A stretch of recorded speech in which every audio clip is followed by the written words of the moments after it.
अस्सलाम वालेकुम नाजरीन, मैं हूं आपका मेजबान गुलाम शबीर और आप देख रहे हैं आपका अपना पसंदीदा चैनल रवायती रंग। आज के इस खास व्लॉग में मैं आपको लेकर चलूंगा पाकिस्तान के जनूबी पंजाब के दिल में दरियाए सिंध के किनारे आबाद उस बावकार रवायती और रूहानी सरजमीन की तरफ जिसे दुनिया ख्वाजा की नगरी कोट मठान के नाम से जानती है।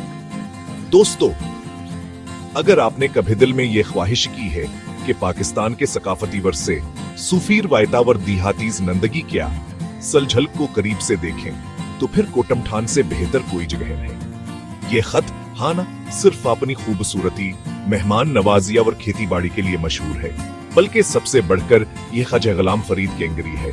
वही शायर मोहब्बत, शायर वहदत और सराय की धरती के अजीमतरीन सूफी शायर। आज के सफर में मैं आपको बाबरकत जगह के चंद वह गोशे दिखाऊंगा जो शायद आपने पहले नहीं दिखे होंगे।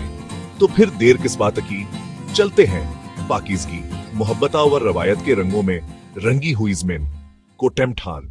दोस्तों, जैसे आप कोटमठान के रास्ते में दाखिल होते हैं, आपको सबसे पहले वसी और अरीज खेत नजर आते हैं। कहीं गंदम की हलहाती फसलें, कहीं कपास के सफेद फूल और कहीं गन्ने के घने खेत। यूं लगता है जैसे फितरत ने यहाँ रंगों का एक अजीम मिल हलगार खाओ।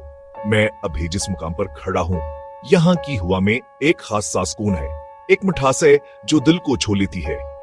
यहाँ के लोगों का अल्बास, इनकी बोली, इनका अंदाज, सब कुछ सादगी और मोहब्बत से भरपूर है। सरायकील हजे बोलने वालों की गुफ्तगू में जो मिठास है वो शायद किसी और खत्ते में कम ही मिलती है। दोस्तों, आगे बढ़ते हैं तो हम पहुंचते हैं ख्वाजा गुलाम फरीद के मजार मुबारक पर। यह मजार सिर्फ एक इमारत नहीं बल्कि रूह की दरसगाह है, जहां से मोहब्बत, अमनावर इंसानियत का पैगाम सदियों से जारी है। जब मैंने मजार के सहन में कदम रखा तो वह एक अजीब सी रोशनी और सुकून ने मुझे घेर लिया। लोग दूर दूर से यहाँ आते हैं, कोई दा के लिए, कोई सुकून कल्ब के लिए, तो कोई सिरफासे ज़ीनबर्ग की अकीद में। यहाँ के कवाल जब फरीद की सदाएं बुलंद करते हैं तो दिल की दुनिया बदल जाती है।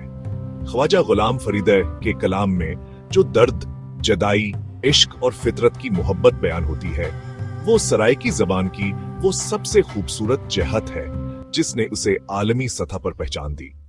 मजार से निकलकर मैं अभी एक छोटे से गांव की गली में हूँ। यहाँ के लोग अपनी रोजमर्रा जिंदगी में जिन रवायात को अब तक संभाले हुए हैं वो हमारे लिए एक मिसाल है। घर कच्चे मगर मोहब्बत से भरपूर, सहन में चारपाइयां, ठंडी लस्सी के बड़े बड़े गिलास, मिट्टी के चौलों पर बनता गर्म रोटी और साग। दोस्तों, ये है असल पाकिस्तान। बूढ़े बुजुर्ग खेतों से लौट रहे हैं, बच्चे गलियों में खेल रहे हैं, औरतें हाथों में मेहंदी लगाए सहन धो रही हैं। ये मंजर दौरे जदीद के शोर में गुम होती हुई रवायती जिंदगी की वो झलक दिखाता है जो दिल को खुश कर देती है। कोटमठान की खूबसूरती का एक और रोशन पहलू है दरियाए सिंध का किनारा।